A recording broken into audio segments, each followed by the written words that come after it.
Good morning. Happy Tuesday, everybody. I hope everyone is well. Welcome to the Tuesday morning update call.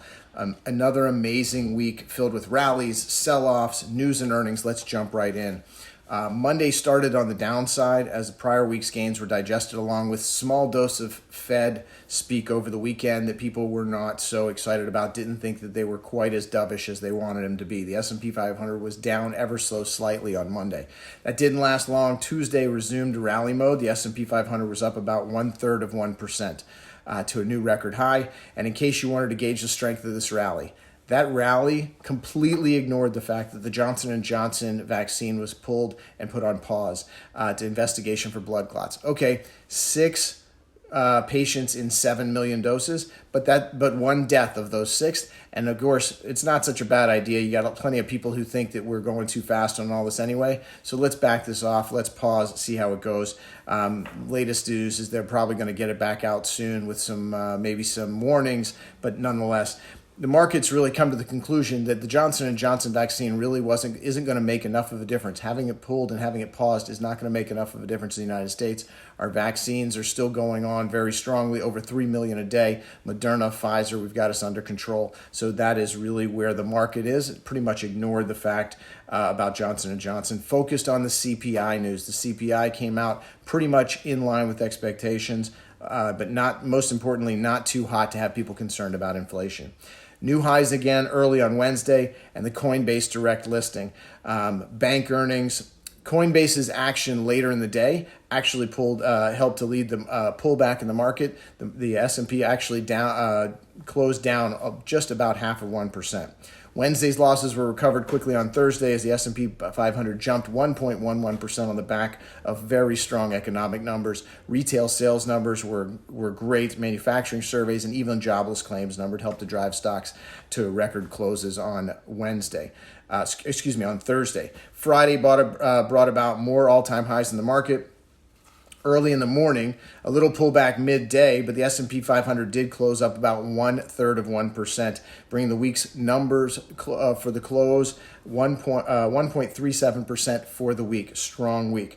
What's driving this rally? This is a very, very strong rally. As we talked about, on the back of bad news on vaccines, the market still stays strong. So basically, we're going to talk about 4 things. Number 1, Treasury yields. We've talked about those before. Contained and orderly. That's really where we are right now. It even pulled back a little bit to 1-month lows this last week.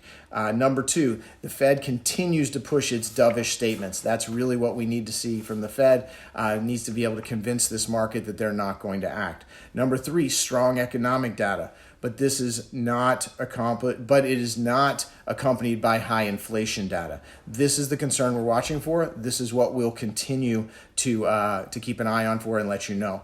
And number 4, a great start to earnings season. So we had a strong earnings season last week. We're going to get a big one this week as well. All of this offset the Johnson & Johnson news. The idea that herd immunity is right around the corner is still in the forefront of all of our minds. Return to normal in business and in earnings. With the kind of earnings that we're seeing, with the kind of growth that we're seeing, we're looking at the possibility of 2022 earnings to really, those estimates to move up again. So we're already at $205 to $210 a share in the S&P 500 earnings. The idea is they're even talk about 220 now. If those numbers actually come through, we could see this market power higher into the 4,500 range of the S&P 500. So again, but if any of that drifts from expectations, if it's Fed dovishness, if the yield move, if any of this starts to drift slightly from those expectations, we're going to get what we've been talking about, volatility. We're going to get some pullback. Expected. That's what we're really talking about, expectations. We should not be surprised by it. You and I have been talking about this for a long time. The market is always surprised these days by a pullback, so just keep an eye on that. Last week, again, we saw strong economic numbers, inline inflation numbers. The CPI was as I mentioned, very close to inline, and we're expecting that the CPI number is going to climb just seasonally over the next couple of months. So we'll have to see how that goes. It's going to be something to watch. Again, it's about expectations. The market is expecting to stay orderly and contained. Looking forward into this week, Thursday and Friday are the big days. Thursday, we always get jobless numbers. That's our high frequency number. That's one that we'll continue to watch. We'll also have a rate decision out of the European Central Bank. The ECB is going to have to do what all the central banks are doing right now.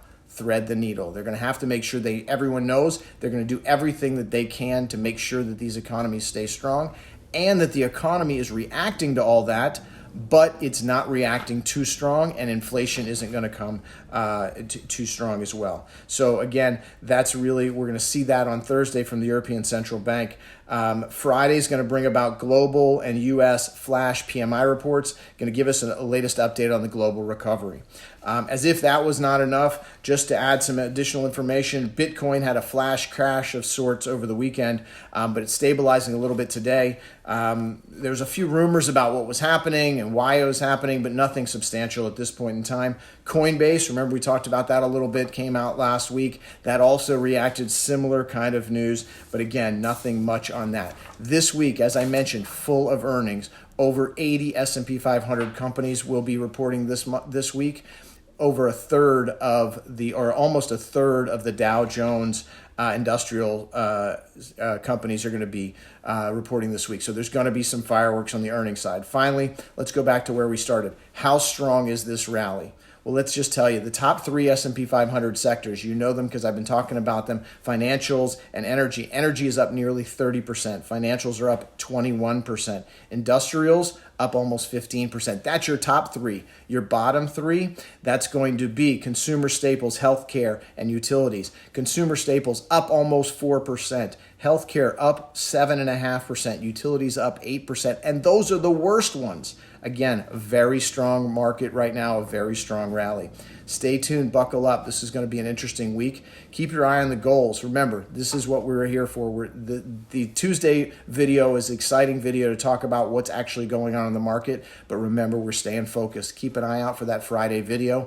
It'll, again, bring us more of the planning information. We just finished the last 2 weeks. We talked about the tax proposals that were out there. We're getting very, very close to the 2020 IRA contribution deadline. That's May 17. So if you haven't done your contributions, please let us know. Let's get those taken care of. I'm going to bring you some new ideas and some stories on Friday. So until then, stay safe, stay tuned. We'll talk to you soon.